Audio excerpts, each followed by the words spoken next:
माजी खासदार निलेश राणे यांनी आज शिवसेनेत प्रवेश केला। कुडाळमध्ये झालेल्या जाहीर सभेत मुख्यमंत्र्यांच्या उपस्थितीत त्यांनी पक्षप्रवेश केला। कोकण हा शिवसेनेचा बालेकिल्ला असल्याचं मुख्यमंत्र्यांनी यावेळी आवर्जून सांगितलं।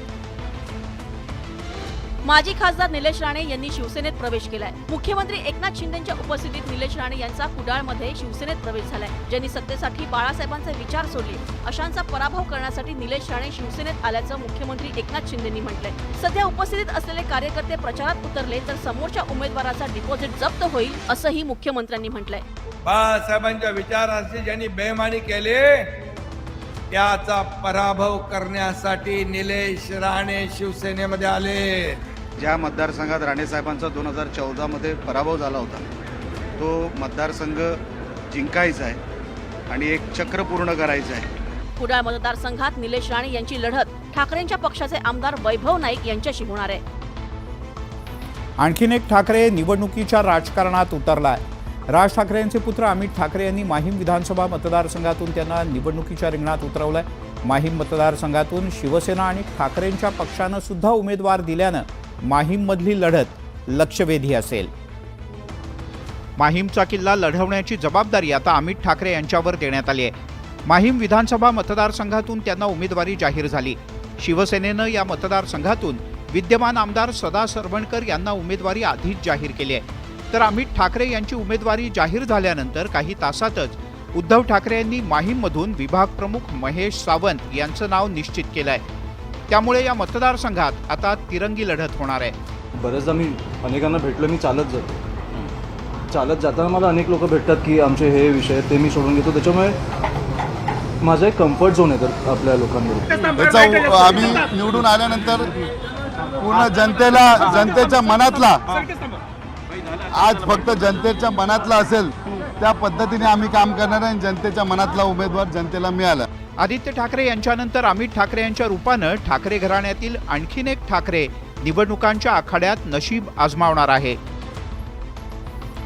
परळी विधानसभा मतदारसंघात आदित्य ठाकरे यांच्या विरोधात राज ठाकरे यांचे विश्वासू संदीप देशपांडे मैदानात उतरणार आहेत। त्यामुळे परळीतली लढत ठाकरे विरुद्ध ठाकरे अशीच होणार असल्याचं स्पष्ट होत आहे।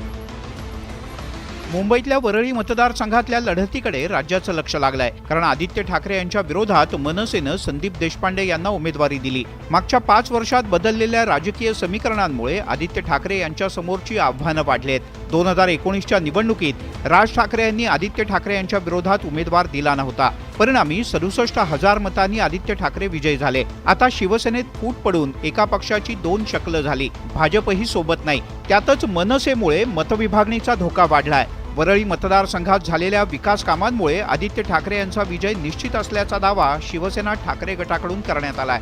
ती लढत एका बलाढ्य श्रीमंत अशा राजपुत्राशी एका सामान्य मध्यमवर्गीय कार्यकर्त्याशी आहे। वरळीमध्ये आदित्य ठाकरे हे मागच्या इतक्याच मोठ्या मताधिक्यानं जिंकल्याशिवाय राहणार नाही। वरळीत आदित्य ठाकरे, संदीप देशपांडे आणि शायना एनसी यांच्यात तिरंगी लढत होण्याची शक्यता आहे। भाऊबंदकीची किनार असलेल्या या लढतीत कोण बाजी मारतं हे निकालानंतरच स्पष्ट होईल। अखेर महाविकास आघाडीचं जागावाटप जाहीर झालं। तुर्तास 85-85-85 असा फॉर्म्युला आघाडीतनं निश्चित केलाय। तीनही पक्षांचे मिळून 255 उमेदवारांवर एकमत झालंय, तर 18 जागा मित्रपक्षांना देण्यात येतील। पण अद्यापही 15 जागांवर महाविकास आघाडीतला तिढा कायम आहे। महाविकास आघाडीच्या जागा वाटपाच्या तिढ्यावर गेल्या अनेक दिवसांपासून चर्चा सुरू होती। मुंबईतल्या वायबी चव्हाण सेंटरमध्ये शरद पवारांच्या उपस्थितीत मवियाची बैठक पार पडली। नाना पटोले आणि संजय राऊतही या बैठकीला उपस्थित होते। या बैठकीनंतर मवियाच्या नेत्यांनी जागा वाटप फॉर्म्युला जाहीर केला। काँग्रेस, शरद पवारांचा पक्ष आणि ठाकरेंचा पक्ष प्रत्येकी 85 जागा लढवणार असल्याचं मवियाच्या नेत्यांनी सांगितलंय। या क्षणी आम्ही इतकं सांगू की तिन्ही पक्ष हे साधारण 85-85-85 270 जागांवरती आमची पूर्ण सहमती झाली आहे। मित्र पक्षांना मवियाला किती जागा सोडणार याचा आकडा मविया नेत्यांनी सांगितलाय। हमारी 18 सीट जो है तो उसमें जो हमारी अलायंस जो दल है उनसे भी हम चर्चा करके उनको भी कुछ जगह देने का है। मवियात 255 जागांवर एकमत झालं असलं तरी 15 जागांचा तिढा कायम आहे। तो तिढा सोडवण्याचं आव्हान मविया समोर आहे। बारामतीमध्ये पुन्हा एकदा लोकसभा निवडणुकाची पुनरावृत्ती होण्याची शक्यता आहे, कारण विधानसभा निवडणुकीत पुन्हा एकदा पवार कुटुंबातच सामना होणार हे जवळपास निश्चित झालंय। त्यामुळे बारामतीत 64 वर्षानंतर पवार भाऊबंदकीच्या आणि राजकीय संघर्षाच्या इतिहासाची पुनरावृत्ती होईल असंच दिसतंय. बारामती लोकसभा मतदारसंघात सुनेत्रा पवार यांना पराभव पत्करावा लागल्यानं अजित पवार बारामती विधानसभेला सोडचिठ्ठी देणार अशी चर्चा होती. पण अखेर हा संभ्रम दूर होत अजित पवारच बारामती विधानसभेतून निवडणूक लढवणार यावर शिक्कामोर्तब झालंय. बारामती मतदारसंघातून आदरणीय अजितदादा पवार येवला मतदारसंघातून प्रकाश भुजबळ. अजित पवार यांचे पुतणे योगेंद्र पवार बारामतीतून लढण्याची दाट शक्यता आहे. विशेष म्हणजे विविध मेळाव्यांना त्यांनी हजेरी लावली आणि ते बरंच काही सांगूनही जातं. जिथं कुठं आपण जातोय फक्त तालुक्यातच नाही तर अख्ख्या राज्यात तुतारी वाजणारे. कदाचित मला असं वाटतंय, मला खात्री नाही, पण योगेंद्र पवार हे आमचे उमेदवार असतील. अजित पवार यांच्या विरोधात शरद पवार यांच्या पक्षानं योगेंद्र पवार यांना उमेदवारी दिल्यास बारामतीत काकाविरुद्ध पुतण्या अशी लढाई होणार. लोकसभेप्रमाणे बारामती विधानसभा मतदारसंघातल्या या हाय व्होल्टेज लढतीत कोण बाजी मारतं याची उत्सुकता आहे. राज्यामध्ये विधानसभा निवडणुकांनी वातावरण तापाला लागलंय. त्यापूर्वी एकनाथ शिंदे यांनी पुन्हा एकदा गुवाहाटीचा दौरा केला. कामाख्या देवीचं दर्शन घेत त्यांनी देवीचे आशीर्वाद घेतले. मुख्यमंत्री एकनाथ शिंदे बुधवारी गुवाहाटीच्या दौऱ्यावर होते. शिवसेनेच्या उमेदवारांची पहिली यादी जाहीर केल्यानंतर मुख्यमंत्री शिंदे यांनी कामाख्या देवीचं सहकुटुंब दर्शन घेतलं. आपल्या सरकारनं सर्वसामान्यांच्या हिताचे अनेक निर्णय घेतले असल्यानं महायुतीचं सरकार सत्तेत येईल असा विश्वास त्यांनी व्यक्त केला. तर संजय राऊत यांनी मात्र शिंदेंना टोला लगावला. या निवडणुकीमध्ये महाराष्ट्रातली जनता, लाडक्या बहिणी, लाडके भाऊ, शेतकरी, ज्येष्ठ नागरिक सर्वजण आमच्या कामाची पोचपावती देतील. कालपासून महाराष्ट्राच्या स्वप्नामध्ये मशीनचं हंबरण ऐकू येतं. 2 वर्षांपूर्वी एकनाथ शिंदे यांच्या नेतृत्वाखाली शिवसेनेनं बंड केलं. या बंडाच्या वेळेला एकनाथ शिंदे यांच्यासह 40 आमदार गुवाहाटीला गेले होते. यावेळी त्यांनी कामाख्या देवीचं दर्शन घेतलं. मुख्यमंत्री झाल्यानंतर सुद्धा ते आपल्या सहकाऱ्यांसह पुन्हा एकदा कामाख्या देवीच्या दर्शनाला गेले. आता विधानसभेत कामाख्या देवीचा आशीर्वाद शिंदे आणि त्यांच्या सहकाऱ्यांना मिळणार का हे पाहणं औत्सुक्याचं आहे. मुख्यमंत्री एकनाथ शिंदे हे आनंद दिघे यांना आपले गुरु मानतात आणि त्यांच्याच तालमीमध्ये घडल्याचंही सांगतात. आता त्यांच्या विरोधात आनंद दिघे यांचे पुतणे रिंगणात उतरणार आहेत. त्यामुळे ठाकरेंच्या शिवसेनेची पहिली यादी जाहीर झाली असून त्यात केदार शिंदे यांना मुख्यमंत्र्यांच्या विरोधात उमेदवारी देण्यात आली. केदार दिघे यांना मुख्यमंत्र्यांच्या विरोधात उमेदवारी देण्यात आली आणि केदार दिघे एकनाथ शिंदे यांच्या विरोधात निवडणूक लढवणार आहेत. त्यामुळे हा सामना इंटरेस्टिंग असेल. ठाणे विधानसभा मतदारसंघ हा एकनाथ शिंदे यांचा बालेकिल्ला मानला जातो. शिंदेंची ठाण्यात मोठी ताकद आहे.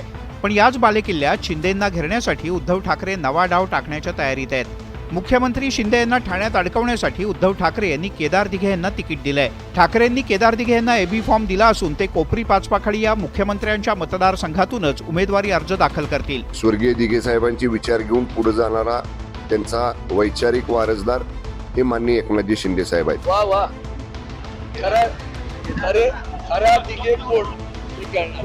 2-2.5 वर्षांपूर्वी शिवसेनेत उभी फूट पडल्यानंतर केदार दिघे यांनी उद्धव ठाकरे यांच्या पाठीशी उभं राहण्याचा निर्णय घेतला. उद्धव ठाकरे यांनीही त्यांच्यावर विश्वास ठेवत त्यांना ठाण्याचं जिल्हाध्यक्षपद दिलं. यानंतर आता विधानसभा निवडणुकीत शिंदेंच्या विरोधात दिघे असा सामना होणार आहे.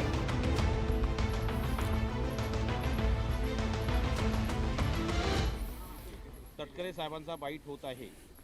आपण लाईव्ह दृश्य पाहतो आहोत. नवी दिल्लीतली सुनील तटकरे हे राष्ट्रवादी काँग्रेसचे ज्येष्ठ नेते नवी दिल्लीत आहेत आणि त्यांनी केंद्रीय गृहमंत्री अमित शहा यांच्याशी चर्चा केली. एक साधारण 15 जागांचा विषय अजूनही थांबला आणि त्याबद्दल सुनील तटकरे हे आता माध्यमांशी बोलत आहेत.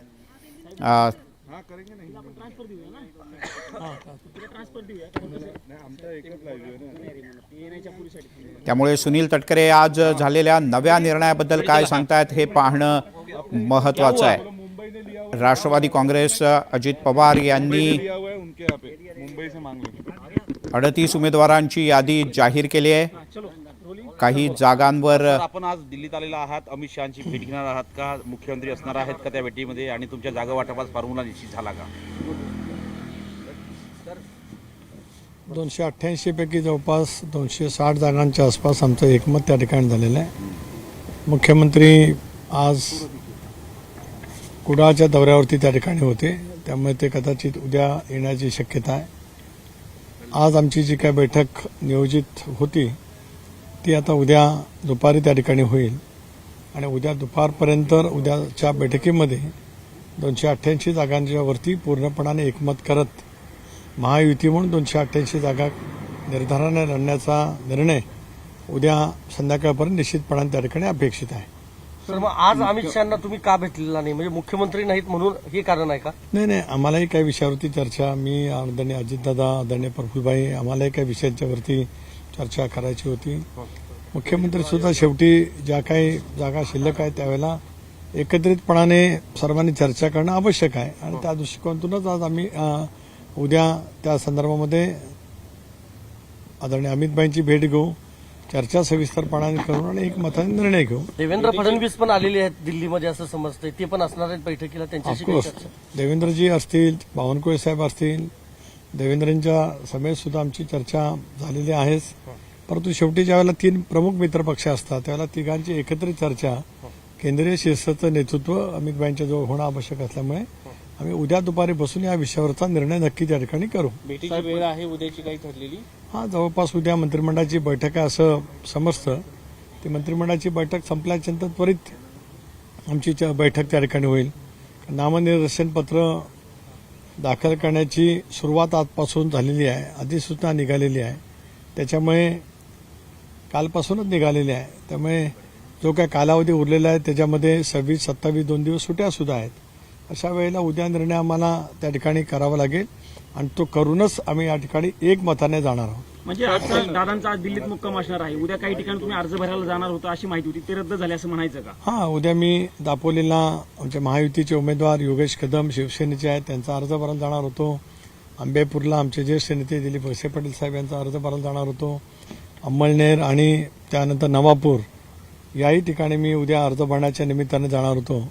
परंतु ह्या शेवटी बैठक ही अंतिम स्वरूप देण्याच्यासाठी असल्यामुळे मी इथूनच त्या सर्व माझ्या उमेदवारांना, महायुतीच्या उमेदवारांना, राष्ट्रवादी काँग्रेस पक्षाच्या उमेदवारांना शुभेच्छा देणार. निर्णय झाल्याशिवाय तुम्ही दिल्ली सोडणार नाही उद्या? हे स्वाभाविकच आहे ना, कारण आता निर्णयासाठी अवधी शिल्लक राहिलेला नाही. निवडणूक आयोगाने दिलेली शेवटची तारीख नामनिर्देशन पत्राची ही 29 आहे. उद्या निर्णय अपेक्षित आहे आणि निर्णयाच्या मध्ये काही त्याच्यामध्ये अडचण नाही. फक्त तिघांनी सामुदायिकरित्या एकत्रितपणे बसणं हा एवढाच त्याच्यातला एक विषय शिल्लक राहिलेला आहे. आतापर्यंत जर बघितलं आपण तर आतापर्यंत जर बघितलं तर आघाडी ही आघाडीवरती होती, महायुती आघाडीवरती होती. महत्वाचं म्हणजे सर्वात प्रथम बीजेपीची यादी आली, नंतर तुमची यादी आली. आता का मागं पडताय तुम्ही लोक? नाही, मागे कुठे पडतोय आम्ही? आज तुम्ही जर का बघितलं तर महाविकास आघाडीने जो फॉर्म्युला जाहीर केला आहे तो फॉर्म्युल्याप्रमाणे त्यांचे 255च्या आसपास एकमत झाल्याचं त्यांनी सांगितलं पत्रकार परिषदेमध्ये. आम्ही 260च्या आसपास आमचं एकमत झालं, त्यामुळे आम्ही मागे नाही आहोत. आणि आमची उमेदवाराची घोषणा भारतीय जनता पक्ष, शिवसेना आणि राष्ट्रवादी काँग्रेस पक्षाने केलेली आहे. उलट महाविकास आघाडीच्या काही प्रमुख 2 महत्वाच्या पक्षांची अजून यादी बाहेर यायची आहे. मुख्यमंत्री ज्यावेळी दिल्लीत आले होते तेव्हा रविवारी ते आम्हाला म्हणाले होते की हा शेवटची भेट आहे, यानंतर आम्ही दिल्लीला येणार नाही, कारण एकमत झालेला आहे, बाकी निर्णय महाराष्ट्रात होणार आहे. महाराष्ट्रात बाकीच्या जागांचा निर्णय, कारण त्यांनी सांगितलं होतं 20-22 जागांचा तिढा बाकी आहे, तो निर्णय मी तेच सांगतोय की काल परवा दोन्ही दिवस मुख्यमंत्री पूर्णपणाने व्यस्त होते, आदरणीय अजितदादा सुद्धा व्यस्त होते, फडणवीस साहेब सुद्धा व्यस्त होते. कारण अनेक ठिकाणी आपापल्या उमेदवारांच्या दृष्टिकोनातून नियोजन करण्यामध्ये आम्ही सगळेजण व्यस्त होतो. त्याच्यामुळे जर काय दिवस जो सोयीचा आहे आणि जितका निकडीचा आहे ते लक्ष धरूनच आज आम्ही या ठिकाणी आलेलो आहोत. साधारण किती? त्यामुळे आता 220 जागांवर शिक्कामोर्तब झालं असं तटकरे म्हणाले. बोलूयात पुढच्या बातम्यांकडे. अमरावतीमध्ये महायुतीत वादाची ठिणगी पडली. लोकसभेत नवनीत राणा यांना अडसूळ यांनी विरोध केला होता. आता अभिजित अडसूळ यांच्या उमेदवारीला रवी राणांनी विरोध केला आहे. दर्यापूरमध्ये राणा आणि अडसूळ यांच्या या परस्परांच्या विरोधात लढत आहेत. लोकसभेप्रमाणे विधानसभेलाही अमरावतीच्या महायुतीतले राणा विरुद्ध अडसूळ असा संघर्ष पाहायला मिळाला. दर्यापूर विधानसभा मतदारसंघात शिवसेनेकडून अभिजित अडसूळ यांना तिकीट देण्यात आलं. कॅप्टन अभिजित अडसूळ हा काम आपण घेऊन गेलो, हा कामं करतो, कामं करणारा माणूस. त्यामुळे कुठेतरी ही उमेदवारी मला जाहीर झाली. अभिजित अडसुळे यांच्या उमेदवारीला रवी राणा यांनी विरोध केला. अशातच भाजपचे माजी आमदार रमेश बुंदिले यांनी कार्यकर्त्यांसह रवी राणा यांच्या युवा स्वाभिमान पक्षात प्रवेश केला. दर्यापूरमधून रमेश बुंदिले अडसुळे यांच्या विरोधात निवडणूक लढवणार आहेत. त्यामुळे महायुतीत दर्यापूर मतदारसंघावरून वादाची ठिणगी पडली आहे. महायुतीची सीट उभी असताना त्या ठिकाणी त्यांना पाळण्यासाठी पूर्ण जे शेवटच्या टोकापर्यंत मेहनत केली. लोकसभेत भाजपनं नवनीत राणा यांना उमेदवारी दिल्यानं मोठा वाद झाला आणि याचा फटका थेट राणांना बसला. दर्यापूरमध्ये लोकसभेप्रमाणे विधानसभेत सुद्धा महायुतीच्या उमेदवाराला हा फटका बसण्याची शक्यता नाकारता येत नाही. वळूयात पुढच्या बातमीकडे. छगन भुजबळ यांचे पुतणे समीर भुजबळ यांनी नांदगावमधून लढण्यावर आपण ठाम असल्याचं म्हटलंय. महायुतीकडून संधी मिळण्याची चिन्ह न दिसल्यानं ते महाविकास आघाडीत जातील अशी शक्यता अद्यापही वर्तवण्यात येत होती. मात्र समीर भुजबळ यांनी अपक्ष लढण्याची तयारी केल्याचं समोर आलंय. नाशिक जिल्ह्यातील नांदगाव महासंघ महायुतीतील शिंदेंच्या शिवसेनेकडे गेलाय. या मतदारसंघातून विद्यमान आमदार सुहास कांदे यांना उमेदवारी जाहीर झाली आहे. तर याच मतदारसंघात समीर भुजबळ हे देखील इच्छुक आहेत. समीर भुजबळ उमेदवारी न मिळाल्यानं अपक्ष लढण्याच्या तयारीत आहेत. आपण पक्षाकडे उमेदवारी मागितली आहे अशी प्रतिक्रिया समीर भुजबळ यांनी दिली. तर जो कोणी बंडखोर असेल त्यानं आपल्यासमोर उभं राहावं असं खुलं आव्हान सुहास कांदे यांनी दिलंय. मी माझ्या पद्धतीने जे आहे पक्षाकडे उमेदवारी आमच्या कार्यकर्त्यांनी जाऊन परवाच्या दिवशी दादांना सविस्तर माहिती दिलेली आहे आणि ती मागितलेली आहे. आता बघू काय होतं पुढे. आणि राहिलाय प्रश्न बंडखोरीचा, मी त्यांना पूर्वी आव्हान केलं, आज आव्हान केलं आणि उद्याही मी त्यांना आव्हान करतो की तुम्ही एकदा याच. आता समीर भुजबळ नेमकी काय भूमिका घेतात याकडे नांदगाव मतदारसंघातल्या नागरिकांचं लक्ष लागलंय. विधानसभेच्या आधी नवी मुंबईतील राजकीय वातावरण चांगलंच तापलंय. संदीप नाईक यांनी शरद पवार यांच्या राष्ट्रवादीत प्रवेश केला. यावरून महायुतीतल्या नेत्यांनी नाईक कुटुंबियांवर जोरदार टीका केली आहे. नवी मुंबईत महायुतीमधला वाद काही संपता संपत नाहीये. भाजपने ऐरोलीत गणेश नाईकांना तर बेलापूरमध्ये मंदा मात्रेंना उमेदवारी दिली. त्यानंतर नवी मुंबईचे भाजप जिल्हा अध्यक्ष संदीप नाईक यांनी शरद पवार गटात प्रवेश केला आणि यावरून महायुतीच्या नेत्यांनी नाईक कुटुंबियांना टार्गेट केलंय. आम्हाला कुणीही हरवू शकत नाही, मला आव्हान देणारा अजून जन्माला यायचा आहे असा टोला मंदा म्हात्रेंनी संदीप नाईकांना लगावलाय. एक नेशनल पार्टी है, ये कोई गली की पार्टी नहीं है, तो हमको चुनौती देने वाला अभी तक पैदा नहीं हुआ है. तर शिवसेनेचे नेते विजय चौगुलेंनीही नाईकांविरोधात आक्रमक भूमिका कायम ठेवली आहे. नाईकांचा अजिबात प्रचार करणार नाही असं चौगुलेंनी स्पष्ट केलंय. ते एबी फॉर्म घेतील, मला ही पण भीती आहे की ते एबी फॉर्म घेतील, शेवटच्या घटकाला दुसरा एबी फॉर्म घेतील, हा एबी फॉर्म फाडतील आणि दुसरा पक्षाचा एबी फॉर्म पद्धतीने संमिश्रण करतील. नवी मुंबईत राजकीय घमासान सुरू झालंय. आता या घमासानाचा नेमका फटका कोणाला बसतोय आणि कोण बाजी मारतंय याकडे नवी मुंबईकरांचं लक्ष असणार आहे.